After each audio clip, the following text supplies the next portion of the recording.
इतना जटिल क्यों है? ये इतना जटिल इसलिए है कि आज तक हम लोग यही नहीं समझ पाए कि हिंदू धर्म है भी या नहीं है। हम लोग इसको हमेशा गलती से हिंदू धर्म कहा करते हैं। सनातन धर्म, हम लोग का धर्म तो सनातन धर्म है और वो धर्म भी धर्म नहीं है in the sense of religion. Religion नहीं है, धर्म है जी। वो हम लोग का धर्म है। जो तत्व की बात है वो यही है कि जो चीज़ है नहीं आप उसकी परिभाषा पूछ रहे हैं। हिंदू क्या है?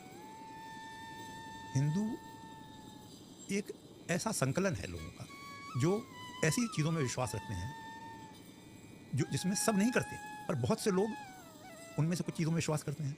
बहुत से लोग उनके आचार संहिता में विश्वास करते हैं। बहुत से लोग उन तीर्थों में विश्वास करते हैं। बहुत से लोग उस रहन सहन में विश्वास करते हैं।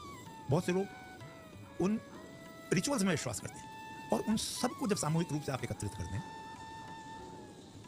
तो एक बड़ी डिफ्यूज्ड चीज़ सामने आती है। अब समस्या यह है, हम लोग आज के युग में किसी भी धर्म को जब बात करते हैं तो हम धर्म का ही शब्द उसके लिए इस्तेमाल करते हैं। तो जब हम क्रिश्चियनिटी की बात करते हैं या इस्लाम की बात करते हैं तो हम धर्म की बात कर रहे हैं, हम बौद्ध धर्म की बात कर रहे हैं। अब बौद्ध धर्म और कोई भी धर्म हो उसमें तीन चीज़ें आवश्यक हैं जहाँ तक मेरा ज्ञान है। वो किसी एक व्यक्ति द्वारा प्रारंभ किया गया, उसके विचार किसी एक पुस्तक विशेष में संकलित हों जी। ये दो बहुत ही आवश्यक चीज़ है। और तीसरी चीज़ कि वो इन दो चीज़ों को माने। अगर उनका इन दोनों में से किसी एक चीज़ में भी विश्वास नहीं है तो वो उस धर्म का नहीं रह जाता। एक मुसलमान कलमा पढ़ने से मुसलमान नहीं बन जाता। उसको ये मानना आवश्यक है कि कुरान ईश्वरीय शब्द हैं।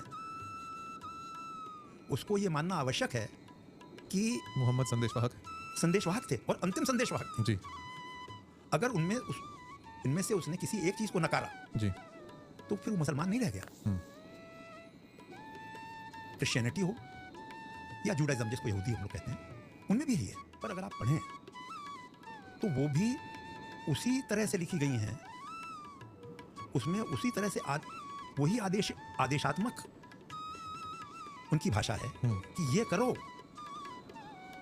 आपको उसमें ये स्वाधीनता नहीं दी गई है कि हाँ ये है तो करने की इच्छा है तो कर लो, नहीं करने की इच्छा है तो ना करो जी।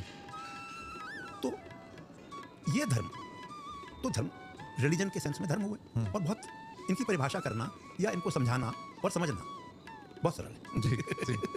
पर नित्यानंद जी जो चीज़ है नहीं उसको आप कैसे समझाएंगे? जी।